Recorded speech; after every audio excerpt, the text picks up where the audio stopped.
Hi, I'm Cameron Humphreys from Humphreys Outdoor Power, and today we're going to take a look at the bar on your Stihl Chainsaw so you can get the information you need to correctly get the right chain or replacement bar. Let's take a quick dive. So we've got here an MS-170, which is by far one of the most popular chainsaws we sell. And if we flip it around and take the scabbard off, right here we've got an assortment of information. And we'll do a deep dive real quick to see what all of that means. All right, so we got the bar off of the saw. Now we can do a deep dive into what all of this stuff means. So we've got our 16-inch, which is pretty self-explanatory. That's the length of the bar, which more or less is always right. We've got 55 drive links, which if we're looking at the chain, is the number of these there are on the chain.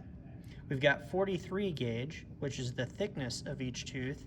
And then we've got 3/8, which is the distance on the rivets. And then that little P means pico, which means that this tooth is smaller than a regular 3/8, which is this guy right here. So if we put those side by side, you can see the difference. This is a regular 3/8, and this is a 3/8 pico. So if you have this information on the bar, you should always be able to figure out what chain you need. If not, bring it to your dealer. We'll be happy to help you sort out which chain you need.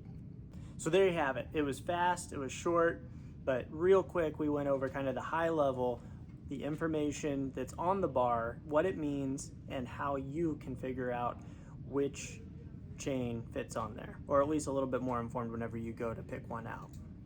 Thanks, have a good one. Be sure to drop a like and follow us.